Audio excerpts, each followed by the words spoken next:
सोचिए, अगर आपके स्कूल की सबसे फेमस टीम अपने टैलेंट के बेसिस पर नहीं बल्कि दूसरों की टीम छीन कर फेमस बने, तो ये तो गेम बिल्कुल नहीं हुआ, ये हुआ इंपीरियलिज्म।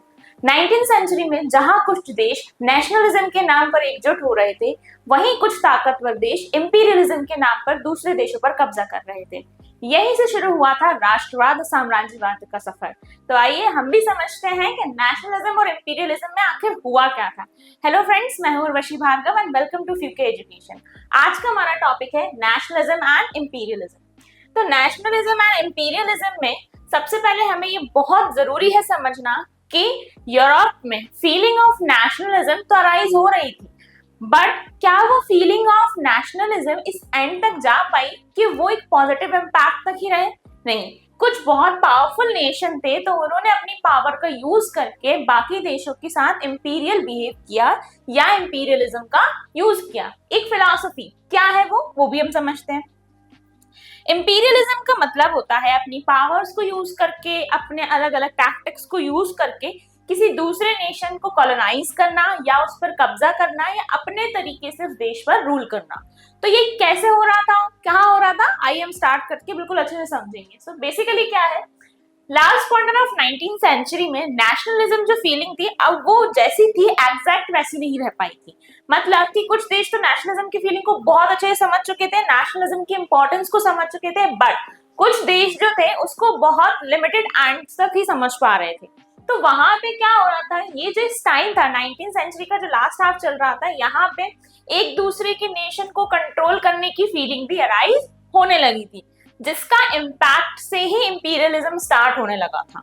बेसिकली यहाँ पे जो मेजर यूरोपियन पावर्स थी, जो कुछ मेजर पावर्स थी, वो नेशनलिस्ट सेंटिमेंट्स को मैनिपुलेट करना चाह रही थी और यहाँ पे वो ये समझना चाह रही थी कि नेशनलिस्ट में नेशनलिज्म फीलिंग तो ठीक है, बट अपनी पावर को वो डिक्रीज नहीं करना चाहते थे और धीरे धीरे बाकी नेशन को अंडर कंट्रोल करना चाहते थे, जिससे जितना ज्यादा एरिया उनके पास होगा, जितने ज्यादा छोटे मोटे या बड़े नेशन उनके कंट्रोल में होंगे, वो उतने ज्यादा पावरफुल इम्पैक्ट पूरे वर्ल्ड पर डाल पाएंगे। ये हो रहा था आपके last quarter of 19th century में। यहाँ तक तो ठीक था कि कहीं कहीं ये चीज हो रही थी, बट जब बात सीरियस तब हो गई जब यहाँ पे टेंशन अराइज हुई in the area called Balkans. ठीक है, बाल्कन का एरिया वो एरिया था basically under the control of Ottoman Empire के हुआ करता था। ऑटोमन एम्पायर के अंडर कंट्रोल में होता था। यहाँ पे ये जो एरिया थे एथनिक वेरिएशंस पे डिवाइडेड थे। कैसे? बल्गेरिया, अल्बानिया, ग्रीस, ये मैसेडोनिया, क्रोशिया, बोस्निया, ये सारे थे, स्लोवेनिया, सर्बिया, ये एथनिक वेरिएशन पे डिवीजन था। यहाँ पे जो एम्पायर, ये जो पूरी जगह थी बाल्कन की, ये एरिया का नाम है बाल्कन, इसमें कंफ्यूज बिल्कुल नहीं होना है। बाल्कन एरिया जो था वो basically under the control of Ottoman Empire था। ऑटोमन एम्पायर कोई छोटा मोटा एम्पायर नहीं था, बहुत पावरफुल एम्पायर रहा था अपने ही टाइम पे। तो यहाँ पे हम ये समझ पा रहे हैं, और ये क्या था, ये जो नेशंस थे ये इंडिपेंडेंट नहीं थे। अगर ये एथनिक वेरिएशंस भी थे तो दे आर नॉट इंडिपेंडेंट, कहीं ना कहीं एक तरीके से उनके अंडर कंट्रोल थे ऑटोमन एम्पायर के। आगे क्या हुआ? आगे ये हुआ कि the spread of the ideas of romantic nationalism in the Balkans together with the disintegration of the Ottoman Empire made this region very explosive. Basically, feeling of nationalism तो राइज हो रही है, बट मैंने बोला ना पावर बढ़ानी है, जितना ज्यादा आप एरिया कैप्चर कर पाओगे उतना ज्यादा आपकी पावर भी बढ़ेगी। तो यहाँ पर क्या हुआ कि जो फीलिंग ऑफ रोमांटिक नेशनलिज्म थी वो तो लोगों के अंदर अराइज हो रही थी, पर जैसे जैसे ऑटोमन एम्पायर की वीकनेस स्टार्ट हुई, वो वीक हुआ, कहीं ना कहीं जो वहां के इंडिविजुअल जो एरियाज थे, जो इंडिविजुअल एथनिक वेरिएशन ग्रुप थे, उन्होंने अपनी पावर को बढ़ाने की कोशिश की और वो ये सोचने लगे कि हम कैसे कैप्चर कर लें। अगर मानिए कि ये आपका ऑटोमन एम्पायर है पूरा और यहाँ पे कुछ एथनिक वेरिएशन है, तो ये एरिया चाह रहा था कि वो इस पे कंट्रोल कर ले, ये एरिया चाह रहा था कि वो इस पे कंट्रोल कर ले। इस तरीके से ये सब लोग एक दूसरे के एरिया पे कहीं ना कहीं कंट्रोल करना चाह रहे थे। और क्या हो रहा था? In the 19th century, the Ottoman Empire has sought to strengthen itself through modernization and internal reforms, but with the very little success. जब ये बात ऑटोमन एम्पायर को समझ में भी आई तो उन्होंने थोड़े बहुत एफर्ट्स तो किए होंगे, बट वो एफर्ट ज्यादा एक तरीके से बेनिफिशियल प्रूफ यहाँ पे नहीं हुए। कहीं ना कहीं वो वीक यहाँ पे प्रूव हुए उनके जो एफर्ट्स थे, जिसकी वजह से वहां के इंडिविजुअल एथनिक वेरिएशन ग्रुप्स जो थे उन्होंने अपनी पावर का यूज करना स्टार्ट कर लिया। हर ग्रुप अपने आप में सोचने लगा कि भाई मैं पावरफुल हूँ, मैं क्या कर सकता हूँ, मैं दूसरे को कॉलोनाइज कर सकता हूँ। तो कहीं ना कहीं आप कनेक्ट कर रहे हो, इंपीरियलिज्म ये स्टार्ट हो रहा है ना धीरे धीरे। यहाँ पे क्या हुआ, धीरे धीरे एक दूसरे से ये लोग कट ऑफ करने लगे, ये जो ग्रुप्स थे, और एक दूसरे के ऊपर ही कंट्रोल करने की कोशिश करने लगे। इसके अलावा अगर हम बात देखें तो ये एक तरीके से क्या हो रहा है, ये एरिया ऑफ बाल्कन जो कि under the control of Ottoman Empire है, ये डिसइंटीग्रेट होने लगा। देखिए पावर होती है यूनिटी में, ये तो हम जानते हैं। जब ये डिसइंटीग्रेट होने लगे तो इसका बेनिफिट दूसरे लोग भी उठाना चाहेंगे। फॉर ऑब्वियस है, वो ये चाहेंगे कि भाई अब ये बढ़ रहे हैं, ये पावरफुल तो नहीं रहे, अगर कोई छोटा एरिया तो मैं क्यों ना कंट्रोल कर दूं। ठीक है, बहुत सारे बड़े बड़े एम्पायर्स थे। तो यहाँ पे क्या हुआ कि जो different सेल्विक group nationalists struggle to define their identity and independence, the Balkan area became an area of intense conflict।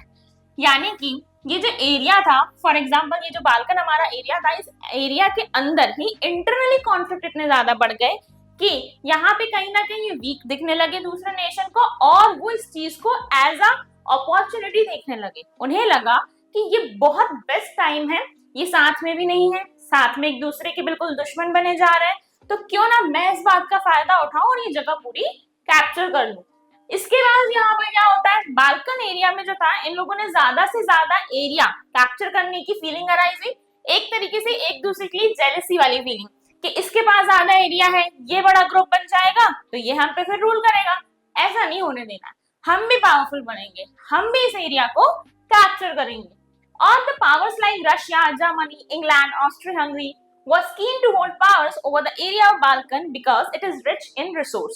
Basically, किसी भी नेशन की जो डेवलपमेंट प्रोसेस होती है या उसकी जो इमेज होती है, वो कैसे रिच हो रहा है, जितने उसके पास रिसोर्सेस होंगे वो उतना ही ऑटोमेटिकली पावरफुल बनता जाएगा, अगर वो अपने रिसोर्सेस का प्रॉपर मैनर में यूज करता है। तो यहाँ पे वही चीज थी, एक तो ये जितने भी एम्पायर है, इंग्लैंड, ऑस्ट्रो-हंगरी, ये एक्सेट्रा, ये जितने एम्पायर हैं, ये एम्पायर पहले से पावरफुल थे, और बाल्कन एरिया पे इनकी नजर कुछ इसलिए भी थी, इसलिए नहीं क्योंकि वो बढ़ रहा था, ये तो एक पॉइंट है ही इंपॉर्टेंट, बट वो रिसोर्स रिच एरिया भी था।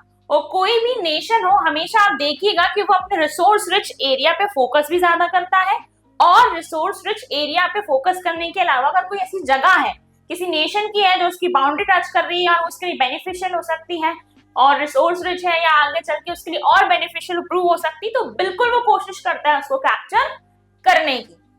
नेक्स्ट यहाँ पे अगर हम देखते हैं, ये जितनी भी कोशिश है वो कर रहे थे ना, आपको क्या लगता है ये छोटे मोटे देश होंगे, थोड़ी सी लड़ाई हुई होगी, खत्म? बिल्कुल नहीं, ये अच्छा पावरफुल एक रिच रिसोर्स एरिया था। यहाँ के जितने भी स्लेविक एथनिक वेरिएशन ग्रुप्स थे वो भी इंडिविजुअली बहुत पावरफुल थे। कहीं ना कहीं ये कारण बना वर्ल्ड वॉर 1 का, जो कि 1914 से 1919 तक चला। ठीक है, आप अब इस बात को सोच सकते हो कि कितना एक एरिया का डिसइंटीग्रेशन हुआ, इंडिपेंडेंट वो होना चाह रहे थे, जेलस फैक्टर अराइज हुआ, और धीरे धीरे वो बढ़ते बढ़ते बढ़ते एक वर्ल्ड वॉर 1 का कारण भी कहीं ना कहीं बना। इसके अलावा अगर हम देखते हैं, the anti imperial movements that developed everywhere were nationalists in the sense that they all struggled to form independent nation states, were inspired by a sense of collective national unity and forced in confrontation with imperialism। कहीं ना कहीं ये जितने भी Nations थे, यहाँ पे इनको ये तो बात समझ में आ रही थी कि भाई अब डिसइंटीग्रेशन का फायदा तो नहीं है, बट थोड़ी देर हो चुकी थी। यहाँ पे inspired by sense of collective national unity, ये तो बात हमको पता है कि जब कोई नेशन कलेक्टेड फॉर्म में रहता है, छोटे छोटे इसके एथनिक वेरिएशन ग्रुप्स भी कलेक्टेड फॉर्म में रहते हैं, तो वो ऑटोमेटिकली पावरफुल हो जाता है। लेकिन जब नेशन के अंदर ही डिसइंटीग्रेशन स्टार्ट हो जाता है, तो इसका फायदा नेशन के दुश्मन तो उठाते ही हैं, बाकी जो दूसरे देश के दुश्मन होते हैं वो ज्यादा उठा लेते हैं। ठीक है, यहाँ पे इसके बाद क्या देखने के लिए मिलता है, European idea of nationalism replicated. आप यहाँ पे देख रहे हो जो आइडिया ऑफ नेशनलिज्म था, अभी तक हम कितनी लंबी स्टोरी पढ़ के आए है ना, rise of nationalism in Europe की, कितने सारे फिलोसफीज को हम उसमें देखते हैं। लेकिन यहाँ पे जो नेशनलिज्म का आइडिया था वो ही at the end of 19th century replicate हो गया, वो कन्वर्ट हो गया इंपीरियलिज्म में। है ना। आप बहुत सारे नेशंस के बारे में आपने अलग अलग जगह पढ़ा भी होगा कि ये कंट्रोल कर लिए गए, ये अंडर द कॉलोनाइज्ड रूल में आप देखे गए। And people develop their own specific variety of nationalism. Her nation के जो भी अलग अलग ग्रुप्स या कैटेगराइज्ड पीपल होते हैं, वो अपने हिसाब से नेशनलिज्म की जो फीलिंग होती है, नेशनलिज्म की जो इंपॉर्टेंस होती है, अपने हिसाब से उसको क्या कर लेते हैं, डिफाइन कर लेते हैं और अपने हिसाब से उसको यूज करते हैं। लेकिन the idea of nation state accepted natural and universal. देखिए, हम ये देख चुके थे कि छोटे छोटे ग्रुप्स थे, उनको अंडर कंट्रोल करा जाता था, फिर लोग लड़ते थे अपनी इंडिपेंडेंस के लिए और फिर वो जीतते थे, फिर उसके बाद वो नेशन क्रिएट होता था, कुछ उन्होंने नेशन का यूनिफिकेशन होता था। सारी चीजों को पढ़ने के बाद इतना तो बहुत अच्छे से समझ आ गया था कि आइडिया ऑफ नेशन जो था वो एक्सेप्टेड हो चुका था। लोग ये समझ चुके थे कि एक बाउंड्री के अंदर जब हम रहते हैं तो वो बाउंड्री हमारे, अगर वो नेशन के अंडर कंट्रोल में है, अगर हमारा नेशन है, तो वो नेशन हमारे लिए कितना इंपॉर्टेंट है। उस नेशन के कुछ सिंबल डिफाइन हो जाते हैं, लाइक फ्लैग है, वहां का नेशनल एंथम है, नेशनल सिंबल्स है, वो उस नेशन की डेफिनेशन को डिफाइन करते हैं कि भाई ये मेरा देश है, यहाँ की जो चीजें हैं ये मेरे देश को डिफाइन कर रही हैं। लेकिन कुछ पावरफुल नेशंस ने उनको क्या किया था, अंडर कंट्रोल लेके इंपीरियलिज्म की थ्योरी को बढ़ावा दिया और इंपीरियल रूल भी चलाया। तो इंपीरियलिज्म सुनने में जितना इजी है, उसका एंड बहुत खतरनाक रहा और ये खत्म हुआ नहीं है। बेसिकली कहीं कहीं पे ये है भी और कहीं कहीं है, मतलब कि इसके इम्पैक्ट हमें अभी तक देखने के लिए मिलते हैं। ये पिक्चर है जो आपकी बुक में गिवन है, यहाँ पे आप एट द टॉप देख रहे हैं, कुछ एंजल्स आपको दिख रही है, बैनर लिया हुआ है फ्रीडम का। फोरग्राउंड में ब्रिटेनिया जो है वो सिंबल लिए हुए है ब्रिटिश नेशन का। यहाँ पे आप ओवर द ऑल ग्लोब आपको ये दिख रहा है एक तरीके से।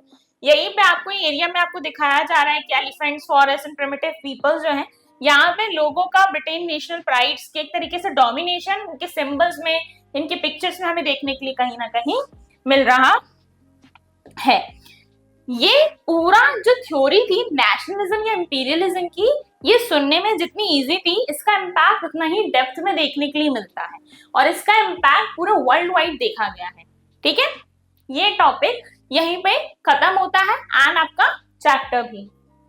So friends, nationalism and imperialism की थ्योरी में हमने बहुत कुछ सीखा। हमने देखा कि नेशनलिज्म के लिए जहां लोग लड़ रहे थे कि हम एकजुट हो जाए, अपने झंडे को वो एक सामने रख रहे थे, वही इंपीरियलिज्म के लिए वो झंडे को अपना हथियार बना रहे थे। तो नेशनलिज्म और इंपीरियलिज्म की थ्योरी हमको ये सिखाती है कि आजादी किसी की आजादी छीनने में नहीं, किसी के आधिपत्य को छीन लेने में नहीं, बल्कि अपनी आजादी दूसरों के साथ बांटने में। Thank you.